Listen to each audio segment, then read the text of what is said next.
Hello and welcome back to the second East Super Series of the year. We had an incredibly exciting Saturday. We've got 3 games on the docket today. 2 of them are going to be rubber matches after the splits went 1-1 on day 1. We're here to break it all down with you. I'm Ethan Sturm, joined by Jack McGovern. Jack, we talked about it a lot yesterday. One of the most competitive Super Series top to bottom we've ever seen. Just incredible Quidditch all the way through. Yeah, we had such great matchups yesterday, and now we have an incredible treat with these 2 rubber matches between some exceptionally talented teams, the Boston Forge and the Washington Admirals first, and then we'll get a rubber match between the Washington Admirals and the Charlotte Aviators next up. So I can't wait to see how this plays out. I'm really excited. Yeah, so let's recap how we got here. Game 1, Washington jumped out to an early lead on Boston. Boston kind of crept back in the middle part of the seeker floor. Game was basically neck and neck going to snitch on pitch. Tyler Beckman delivering the grab for the Forge, and then just kind of a back and forth in the quaffle game until the Forge were able to walk away with the win. In Game 2, Washington came out firing once again. This time they were able to hold on to a lead all the way through. Boston does make the grab again to make it tight. We end up in a first to 3, then first to 2, and then next goal wins. Boston gets the opportunity. Ian Skuro airs a field-long pass that Tyler Trudeau goes down hard, intercepting. Actually, has come out of the game briefly with an injury. And then the hustle play by the combination of Cody Nardone and Dale Farnan in the last possession to put it through. Only the second loss in the regular season ever for the Forge. So these 2 teams have had a chance to look at the tape. They've had a chance to strategize. What adjustments do you think these teams need to be making going into the last game? Yeah, I think the Washington Admirals will be looking at the middle portions of their games and critically examining some of the turnovers on offense. I think that's really where they let the game get away from them earlier in the day. And then also, I think the Admirals will be wanting to look to their snitch on pitch in the final game where they caught their first snitch of the day with Brendan Hutton pulling. And they're going to be looking to try to replicate that because it was tough for them losing leads repeatedly before that. Yeah, Admirals 2-5 on the season, and unfortunately also 2-5 in the snitch game this year. They were 1-5, as you mentioned, until Hutton got that grab. I'm so interested to see what this beating pair of Cody Nardone and Melissa Smith continue to do. I thought they had borderline like MVP performances for the Admirals in allowing the team to function. I mean, their quaffle game is so strong that all they need is the opportunity, and the 2 of them consistently gave it to them yesterday. Obviously, another tough matchup with the Boston beating core. Boston is still without Lulu Zhu, who did get injured in a warm-up yesterday and missed most of the day, including their loss to the Admirals. So we'll probably see Eddie Arjona again kind of eating those minutes alongside Max Havlin. Interesting to see maybe they slide Serena Montero up into some of those minutes as well. And then the combo of Mario Nasta and Ashley Dolan will be on the field as well because Leanne Dillman also not traveling with the team this weekend. So definitely an opportunity here for Washington. Yeah, and I think Adi Arjona stepped into the minutes well and made some big plays, bludger catches, strong positioning throughout. But you're absolutely right that Cody Nardone and Melissa Smith, when they've been able to get bludger control, they've been able to keep it. They've been able to make a clear paths for their offense. They've been able to cause problems for Boston defensively in the half court. It's been exciting to watch. Yeah, sorry, I'm just signaling because we need a second for Nick Jablonski to get back into the booth. Nick, you need to throw it to the field. Sorry about that. Some technical difficulties, but we very much appreciate all the work Dick Jablonski is doing. We would not have this quality stream without it by any means. I'm going to say the starting lineups as it gets passed to the field.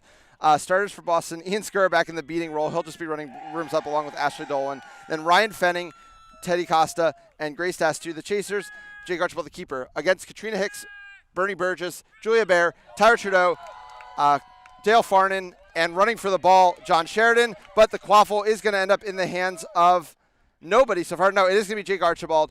Bludger's still going back and forth. Burgess has Dolan tied up, but she's going to get help from Skura, who was hoping to sub out. Instead, is actually going to have to make one beat. No, he didn't have to make one beat. I'm sure Ian's very happy about that. So it is going to be everything to Boston here on the opening possession. Yeah, this is a great chance for Boston to get off to a strong start in the half court. They have Ryan Fenning with their opening line of Dastu, Archibald, and Costa. Yeah, Fenning was taking more and more of those minutes from Beckman with the opening line on day one, and now he just seems to be the wing chaser for this line. He's working on John Sheridan. He's going to throw it all the way back up to Archibald. Boston looking to work on some spacing, kind of that classic diamond that they won a championship with 2 years ago. Dastu has the ball on the wing. Nasta and Dolan behind the play, holding bludger control. It goes to Archibald. Hicks is going to step out deep with the only bludger, which is going to create a lot of space for Costa. But a big hit by Farnan pops it free. Trudeau comes up with the ball. He does step out of his keeper zone, so Costa's just going to slow down any chance of a break. And we get the first beater subs. That pair we're talking about, Nardone and Smith. They've been so deadly with bludger control, but they won't have it off the start here. And it is never easy to get bludger control off of Mario Nasta. No, not at all. Costa had that pass open to Ryan Fenning. He just couldn't get the ball out. Farnan was all over him. Yeah, Nasta blows up the play here. Ball bounces around. It gets to Sheridan. Washington loves to attack a pressing team against them. It's kind of one of their specialties. Oh, an unfortunate pass there hits off the back of Fenning. He's going to get it. He's got room to run. No, Melissa Smith is falling back into the defense. Fenning trying to go by Farnan. Sheridan's manning Ted Icostu, made a run to the far side. Dastu is looking for a pass on the opposite wing, but it's just going to be a reset to Archibald up top. Bludger control still with Boston. No rush here by Jake Archibald to run the offense. Costa has space on the wing. They're not really manning Costa tight. Bears actually favoring Dastu's side of the field. We get some swinging of the offense here. Archibald has it on the wing. The whole defense shifts with him. Costa still unmarked. It's a zone defense here, actually, a look from the Admirals. Costa now has it on the wing. He's going to bring it back into the middle where that zone kind of wants to eat. It goes out to Dastu again, but she's going to bring it in the middle now. She's trying to drive through the whole zone, flings one all the way back to Archibald. But suddenly it's bludger control. No, it's not bludger control. A confusion in the bludger game. Fenning has the ball working on originally Farnan, and then Sheridan. A rip across to Dastu. She controls herself. She misses. Costa gets the ball. Gets absolutely eaten up by Tyra Trudeau. Pile up around the ball. Nardone clean it up. Boston does retain bludger. Oh, wait. Costa got the ball out of the pile. Costa has scored our opening goal of the game. 10-0 Boston. Oh, what a play by Teddy Costa. Just staying with it, keeping his nose for goal, and locating the hoop. Yeah, I'm a lot of confusion there on Washington. I'm not sure they know what happened, but that's a pure effort play from Costa. I think Melissa Smith was called beat, didn't realize for a few seconds, and so they were temporarily caught out. Yeah, and that was kind of very similar to the hustle play that won Washington the game in Game 2 of this series. Yeah, we've seen the Washington chaser defense can stay tough if the beaters are out of the play. Nardone continues not to really have an answer for Nasta. Dolan is back in the defense. Farnan is unmarked currently, is looking for the long reset. It looks like Dastu is now going to step out to him. Dolan's in the lane. Pass is picked off by Costa. And now Boston considered running, but Smith standing stout in the middle of the defense. Yeah, Smith is the one preventing the Boston Forge from really running here, which is what's most dangerous for Washington. Right, and I mean, here's what Washington knows. They know that Boston loves to get out in transition. They scored a lot of points that way yesterday, but they struggled more in the half court. So even if they don't get the offensive success, if they can just force Boston to a half court set, they're making them work a little harder for it. Yeah, and Washington is going to trust their chaser defense as Trudeau steps and Bear intercepts the quaffle. Yeah, a good find there of Costa. A classic floater for him, but just rims off the top hoop. More effort plays there by Fenning, but this time Smith is able to break it up. Bear looks frustrated behind the hoops, but did get the defensive stop, and we get our first beater substitution from Washington. It's going to be an early one here. Burgess and Hicks looking to have more success against Nasta than the original pair did. Yeah, Boston has not lost bludger control for 1 second in this game so far. Yep, 10-0 is the score here. Communication from Costa up here on the top. A marked defense from Boston, basically what we've seen from them all year. Bear has the ball on the wing. It's going to be Dastu stepping across, which is going to open up Sheridan. Sheridan's now working on Archibald. Chooses not to step in. Instead goes back to Bear. It's going to reset all the way up to Farnan. A high press by Costa. It's going to be a meet by Katrina Hicks's beat. The beaters of Boston sitting deeper and deeper. Trudeau tries to shoot. Oh, finds Bear! And Bear puts it through. We're waiting on a call. I think the refs are going to get together to discuss it. But Tyra Trudeau, just an incisive pass with the beater control sitting deep, still managed to find an open player. And I love the offensive movement by the Washington Admirals, cycling the quaffle behind the hoops, drawing the beaters back, and then pushing forward, going back to the top of the key, and find Julia Bear for the goal. I think it's a great point. By sending it back, they actually made the beaters play deeper than they had been. Nasta's been playing so far up, and he was never able to get back to the spot where he was dominating play from. Exactly. That's what you gain by cycling the quaffle around in a longer possession. Bludger Control is also won by Washington during that exchange. So first chance with Bludger Control, and that's a knocked away pass. Farnon's going to fall on that quickly. Another wasted possession here from Boston. Yeah, that's just sloppy from the Forge. So Bludger Control with Washington, 10-10 game here early. Game 3 of an intense series. A reminder, the Boston Forge has never lost a regular season series in the East Division. Their only loss previously was Game 3 of a series against New York in 2019, a series they had already wrapped up 2-0. This would be the first one if Washington could secure a second victory here. Bear has the ball on the wing. Nobody's stepping out to her, so she's going to take her space. Now Archibald does, and she goes right by him, right by a second defender, but Archibald recovers and makes the stop. Oh, what a matchup from the two Team USA standouts. Yep. Archibald runs all the way up, but eventually just get beat up, and we're waiting on a call. AR Crystal Comp has the call. Ricky Nelson, our head ref, is going to listen to what he's got to say.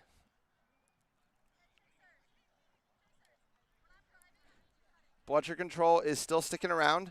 Communications on both sides of the ball as these teams try to shake off some early morning jitters. We always say the hardest game to play in Quidditch is the first one of the morning. I think the Washington Admirals are feeling good, though. I mean, they're coming off 2 wins last night.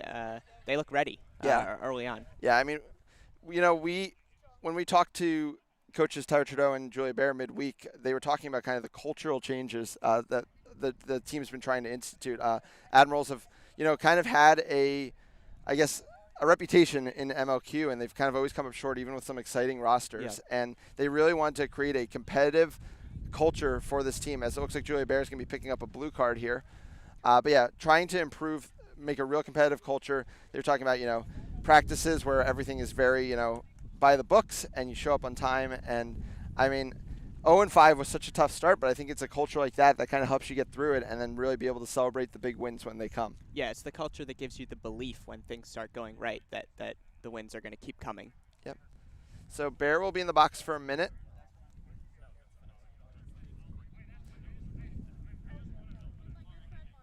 Oh, Mario Ness is going to be joining the box. So 2 fouls on the play. Boston is awarded the quaffle when all is said and done. Fenning out and Beckman in now with that first line. See what Washington can do up a beater. Obviously the bigger advantage than being down a chaser. Dolan makes a beat on Burgess, but that's going to give Hicks free range in the zone. She's going to be chasing the quaffle around, but Boston's very patient with it. Oh, that's going to be a bludger turnover. Obviously, to no player because there's not a second beater there. That is very costly from the Washington Admirals. Now Ashley Dolan can just sit in her own zone with both bludgers and kill the bludger penalty. Yep. Burgess is going to have to try to get around Dolan again. Meanwhile, Boston's just taking their time, trying to get around Hicks and the defense. A floater from Teddy to no one in particular. Trudeau does enough to deflect it to his teammate Farnan. Now it's just the one beater back. They'll finally have a chance to actually make things a little bit more difficult for Dolan here. Dolan's being forced into his tough spot. Both players are out of the box now. So it is going to be bludger control to Boston. A big tackle there by Beckman, but the ball gets to Sheridan, and Sheridan finishes 20-10 Washington. And did you see how Katrina Hicks was just camped out in the keeper zone right by the small hoop, occupying all the attention of Ashley Dolan? She couldn't throw even though Tyler Trudeau was feet away. Yeah. And Trudeau found Sheridan for the goal. Hicks put her in a possible position as she was trying to both defend bludger control and the goal. In the end, she does neither and subs out with a 20-10 lead for Washington and bludger control from Washington. Big shift here from Burgess and Hicks. We talked a lot about the first line, but the second line showing up big here. Yeah, for sure. Havlin and Arjona now the beating pair for Boston. Still the first line in for the quaffle players. Costa looks to Beckman. Beckman gets in the lane, finishes the two-hand shot. We are all knotted up at 20, just past the 8-minute mark. That's a great finish from Tyler Beckman. Just to stay patient, find his space, move his feet, and find the middle hoop. So we get basically full line subs here from Washington. The first line beaters come back in, along with Justin Cole at keeper, Rachel Heald, Brian Mulcahy, and David Littleton. And we also see a half line sub from Boston. Harry Greenhouse has now entered the game as well. If he passed there from Heald. Heald's been a little bit off target with her passes throughout the weekend, but no damage done there, except for the fact that Max Havlin is pressing high. Misses the beat on Cole, though, and the pass goes back to Heald, but Archibald has the answer. Havlin is now deep in the opposing zone, which is going to be a fast break for Archibald. This is where he wants to be. He finds a trailing Harry Greenhouse. Just like that, Boston is on a 20-0 run.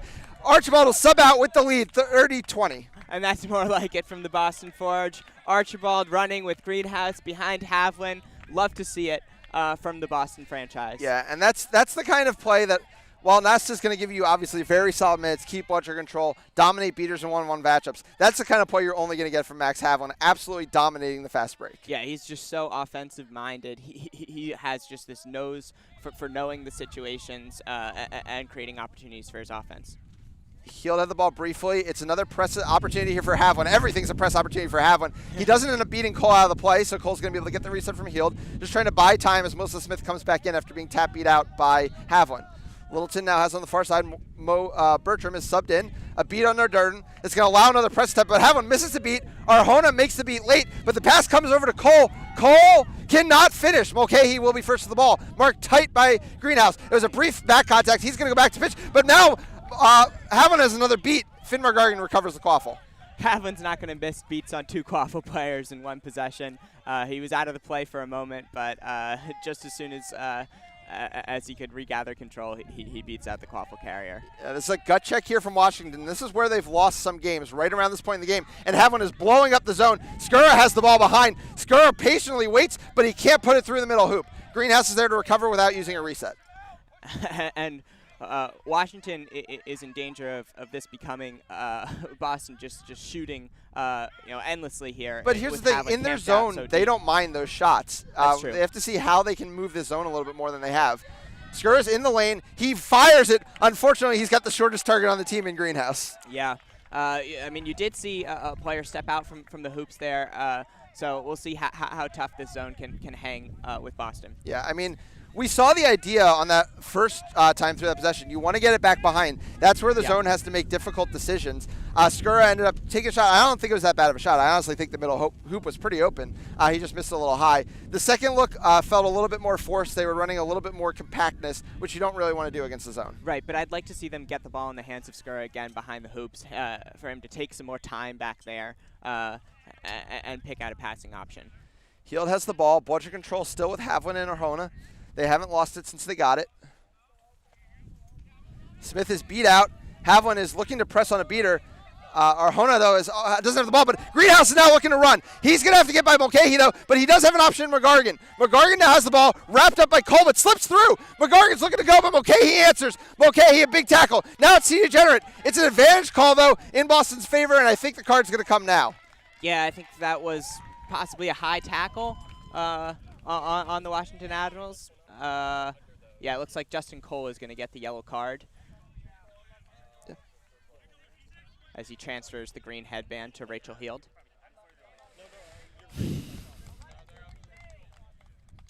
So the ball's going to go back to, I believe, McGargan, who was the fouled player.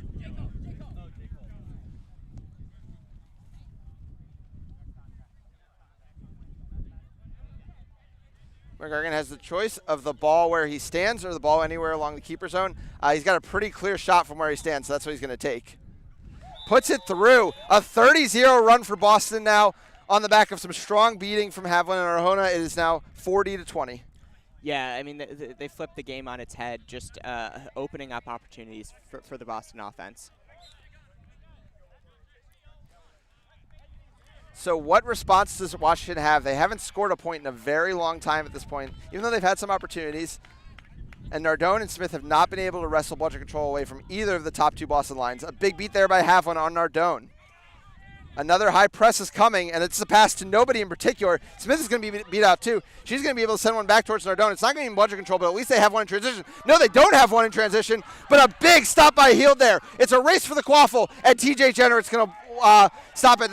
They really needed that stop for Heald. Yeah, that's an important block for her after she turned the ball over for the second time in this shift. Yep.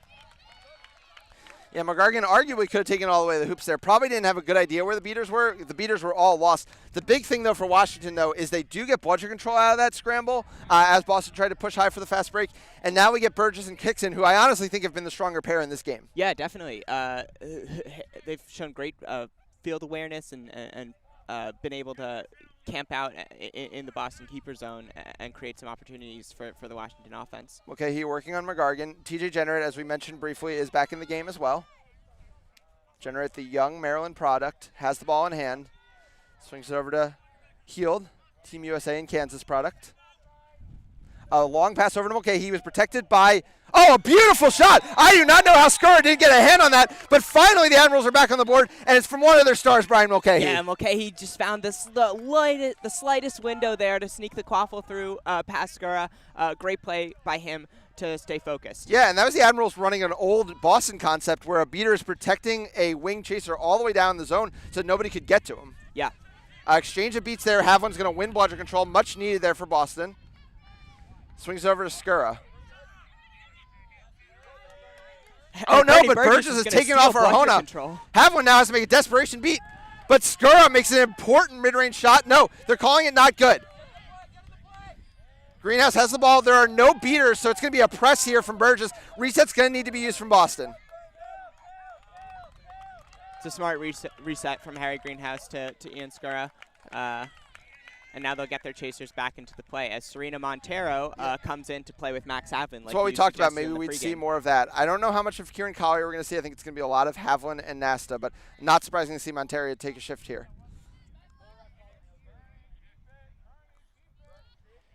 Greenhouse bringing it down behind his beaters, swings it back to Skura. Cole steps out on him. He's going to go back to Greenhouse. Greenhouse is attacking the zone from the side. Generates needs to step into the lane here. A floater over to Bertram. It's loose. A loose ball, and Mulcahy, as he tends to, falls on it again. Yeah, what a great defensive play from Brian Mulcahy, knowing where Ian Skura wanted to go with that quaffle and putting, along with TJ Generate, Morgan Bertram in a difficult position to make the catch. Yeah, don't get me wrong. Generate made the initial play, but it's just Mulcahy's ability to just be everywhere on the field on the defensive end. Always getting those 50-50 balls.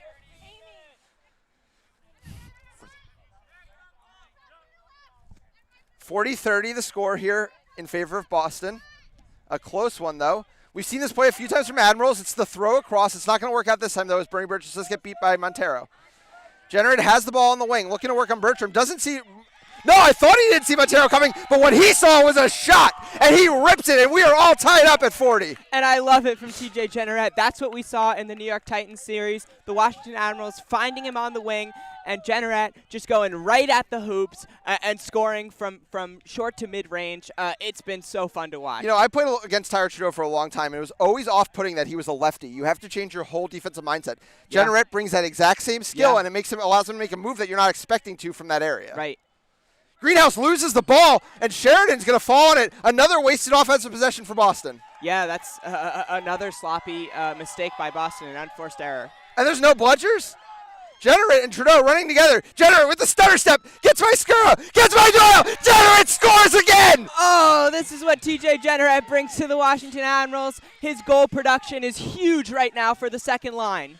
Oh, what a performance by the young player. He's going to sub out. He has earned his sub. Washington is back in control. And now we do see the full third beater line from Boston. It is going to be Collier and Montero. And we also see the third beater line from the Admirals. It will be Hutton and Bourne. Yeah. This is going to be exciting to see.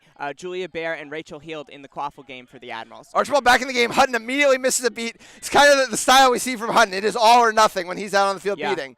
Ball back to Costa. First line chasers in. Shot goes high. Oh, I think Sheridan's going to be there first, and he doesn't have an immediate beater problem, so he could use a reset if he has to. He's not going to have to. Great job there by Sheridan, and another lost possession from Boston. 50-40 now the score. Washington leads for the first time in quite a while. Can they extend it? Bourne is protecting Bear.